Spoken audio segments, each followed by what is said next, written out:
Welcome back to the channel, one and all, Jamaican Redneck. When we initially started the channel, we did touch on the fact that we have a vast engineering background and experience, right?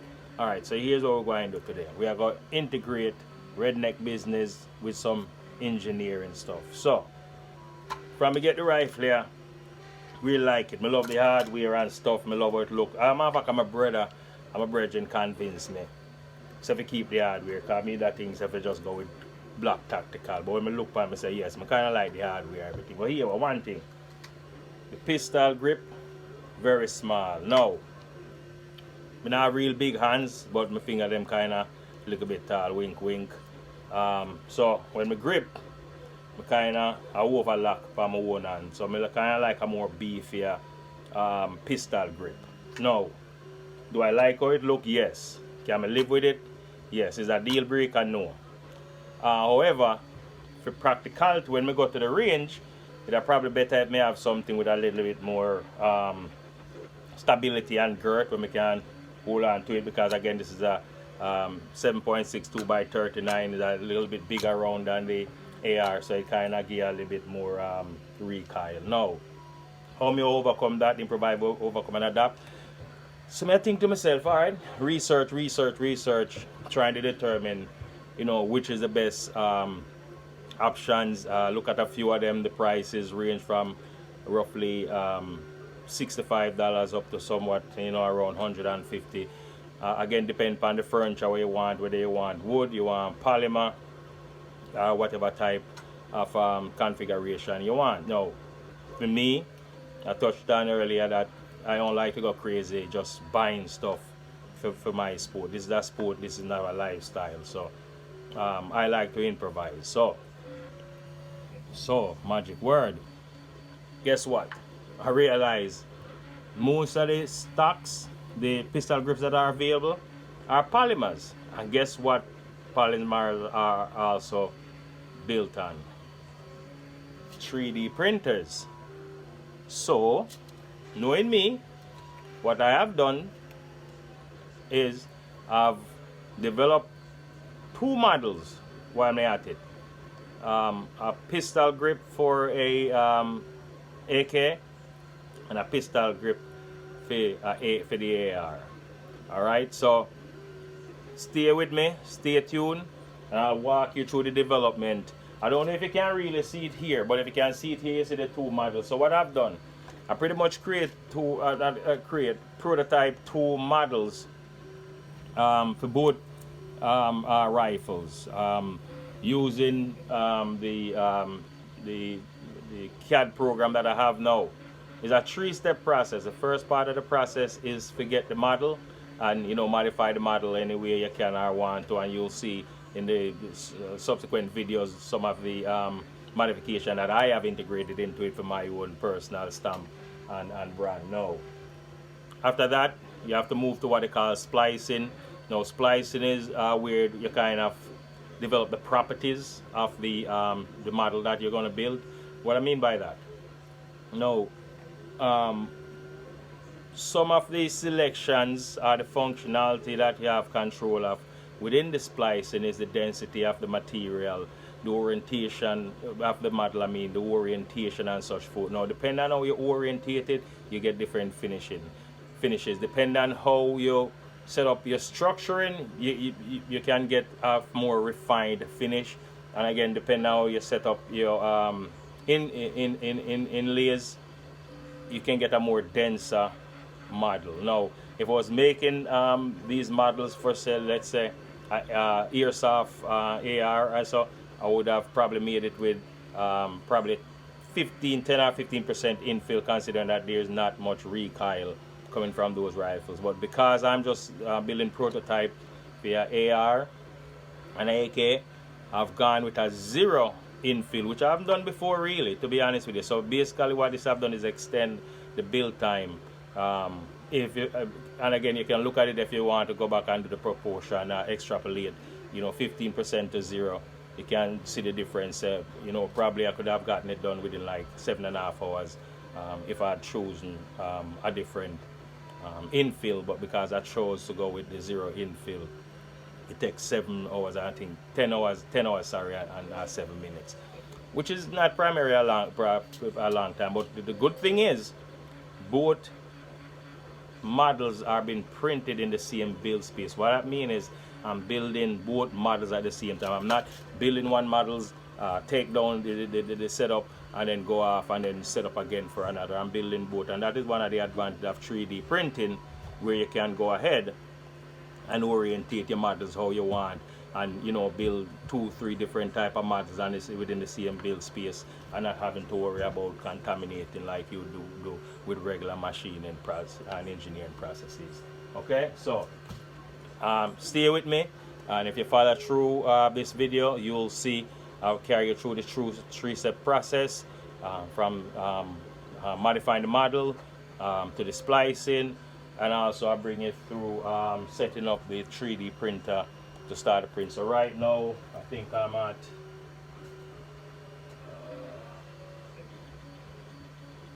9 hours and 26 minute 9 hours and 26 minutes remaining on the print time. So stay tuned next time you see me, or if you say anything about this model, you'll be seeing me basically clean it up and getting it ready for installation. So stay tuned, I'll keep you up to speed, and respect. Take care. Alright, so me there now, I kind of settle for a kind of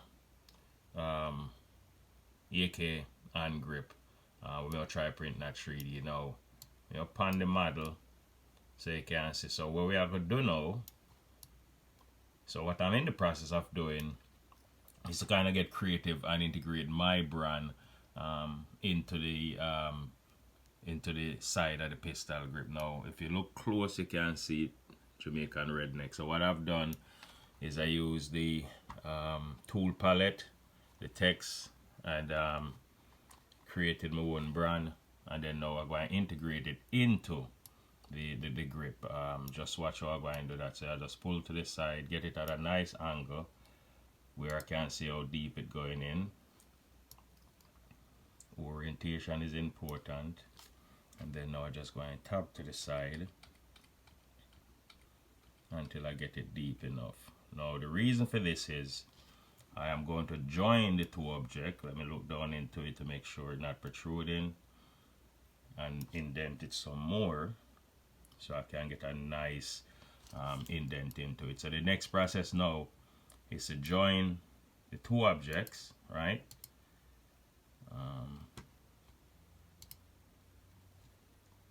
And then what I call it now, join them into a solid.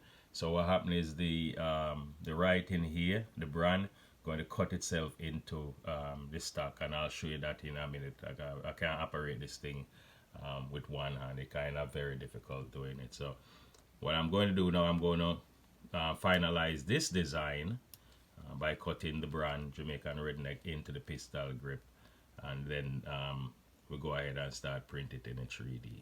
Alright, so stay tuned, I'll keep you up to date on that. So what this called, this is Tinkercad.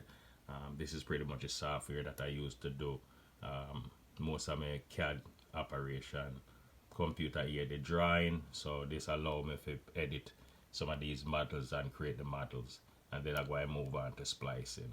Alright, see you soon. Alright, so I found a pretty cool little grip.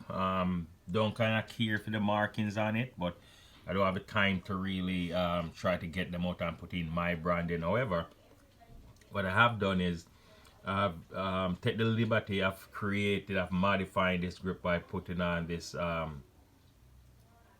section at the bottom here. What I did, use the tool palette, just kind of grab any shape and just move it into the basic shape or configuration that I need it to be in.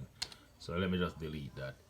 If you pan around and look, you can see that both of them are pretty much superimposed into each other. So what I am going to do now is to move up to the tool palette, grab the both drawings, grab both objects I should say. What I'm going to do is join them as a solid. So you'll see what that look like once I do it. So right now this is typically just one piece.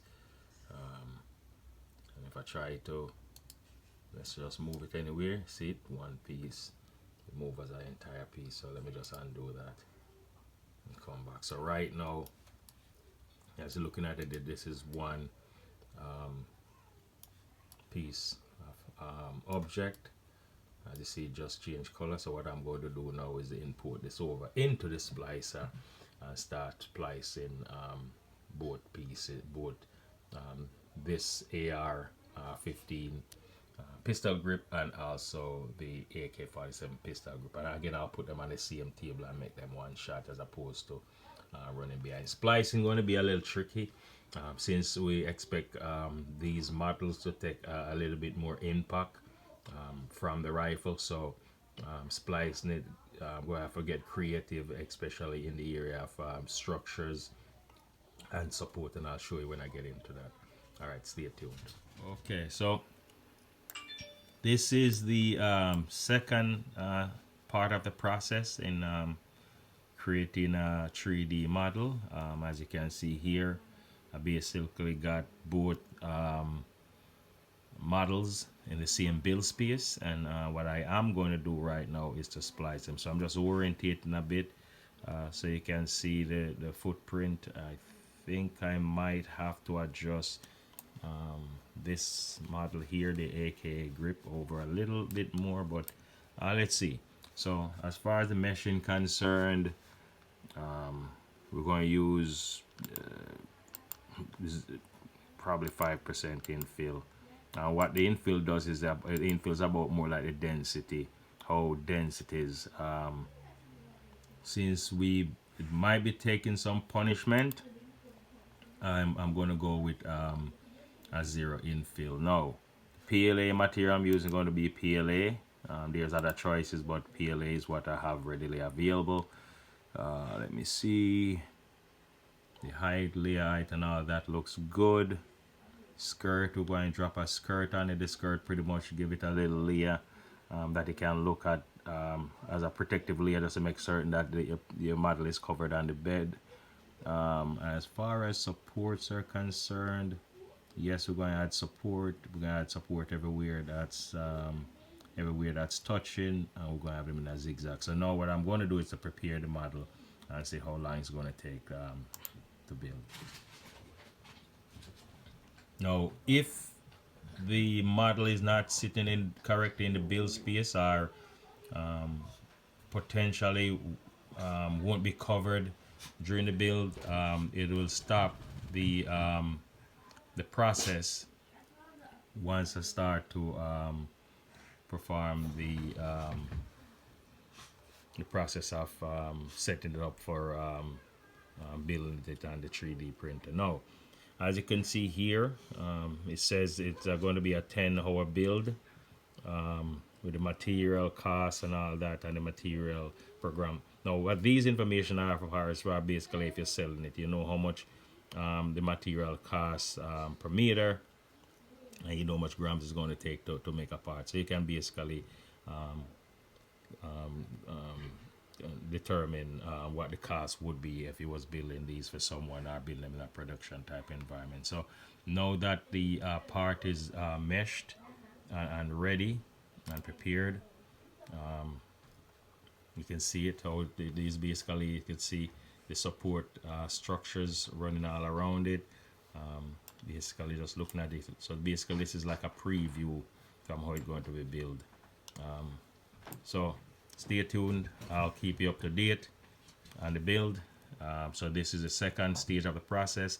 The next stage of the process I'm going to walk you through is the setting up of the 3D printer to begin creating these models and just see how they work. Again, why buy them if I can make them? All right, stay tuned. All right, so I get started to set up the 3D printer. So the first part of the process, what I like to do is to apply some glue, typically from a glue stick for ease and efficiency, to basically the build plate. What that does is it forms a layer of adhesion.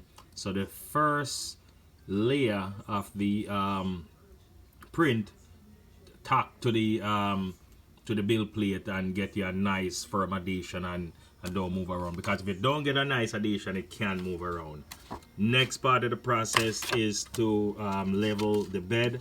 Now there's a 3-point level, the front, 2 sides, and the middle at the back. So typically this is the spacer that you use to get your space in, and you would typically push it in there with a little resistance.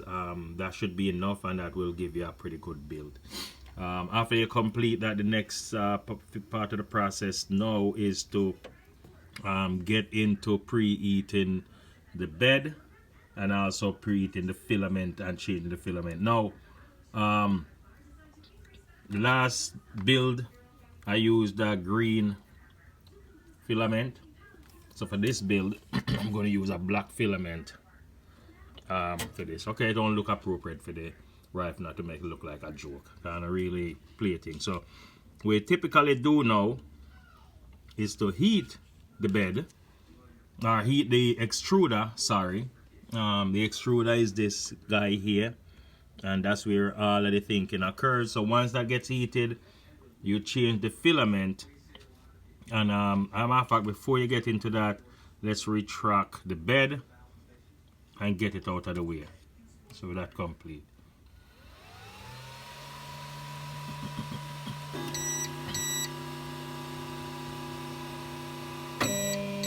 So removing the separating the plate, build plate from the extruder, so we can change the filament. But as I said before, the first part of the process is preheating the filament and bring it up to 220 degrees. At that point, you start to flow, and once start to flow, you can easily change the filament from the first one to the second one, just to give you an idea inside the build. Once that is complete, I will move forward. I have a USB drive with the appropriate files. I'll stick them in there, and once I hit go, everything should start. Now this is a 10-hour build, and 10-hour build because of the fact that there's 2 models in the build space. And not only that, also I took the liberty of going with that zero infill, considering that we want these pieces to feel heavy and robust, and also be able to take the impact of the firearm. Again, stay tuned. It's a 10-hour build, so I guess I'll catch you guys somewhere around tomorrow. Happy New Year's. Yep, so stay tuned. I'll keep you fully up to speed on how this build is progressing. Okay.